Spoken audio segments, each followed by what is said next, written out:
Good day, everyone. This is Junaid Khan, a regulated Canadian immigration consultant and also representing clients to Immigration Refugee Board of Canada.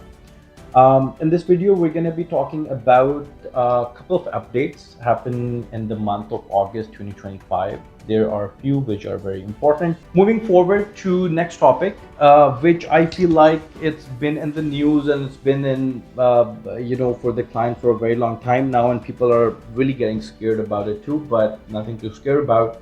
Let's talk about that. The point is the surge in refusals for those applicants who have mentioned their spouses are non-accompanying.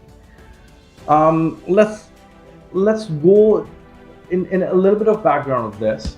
I mean, this is not illegal. You have not made a mistake, and this is not something that you shouldn't be doing if this is really the case, because once you start your application for express entry, IRCC has given you the option.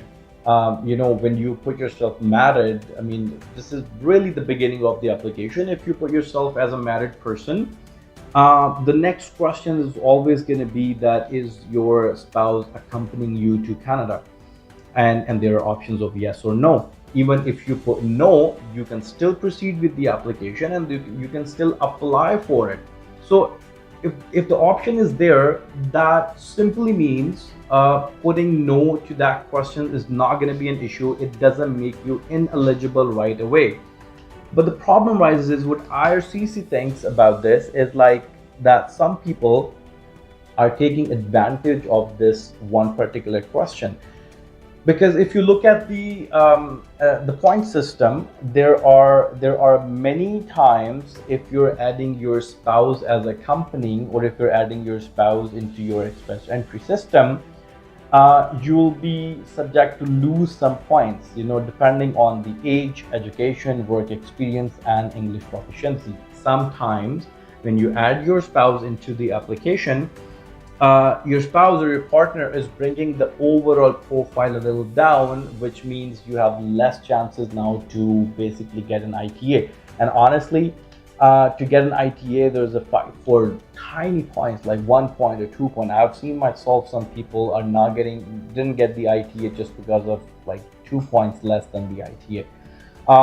To gain those points, some people are taking this as an advantage to say no to the accompanying spouse, and then they have now the better points, eventually receive an ITA, and when apply for the permanent residency application, they are now getting the procedural fairness letters from IRCC.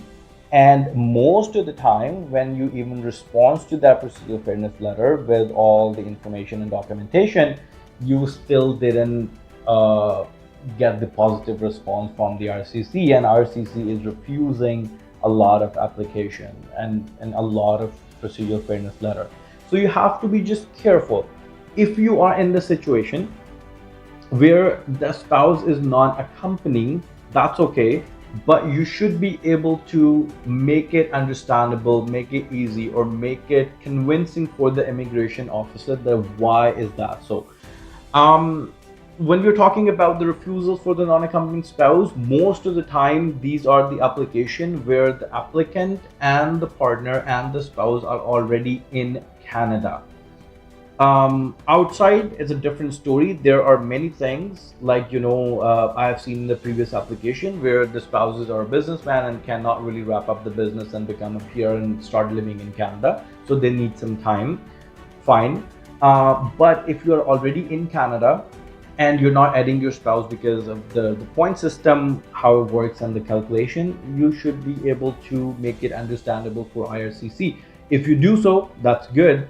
But if you do not have a right explanation for the procedural fairness letter or any documentation to support your claim that why your spouses are non-accompanying, RCC is sending a lot of refusals. So make sure when you do your application, you take care of all of these points. Instead of adding points, taking this as a loophole, make sure you do something else too. There are many ways to increase your points.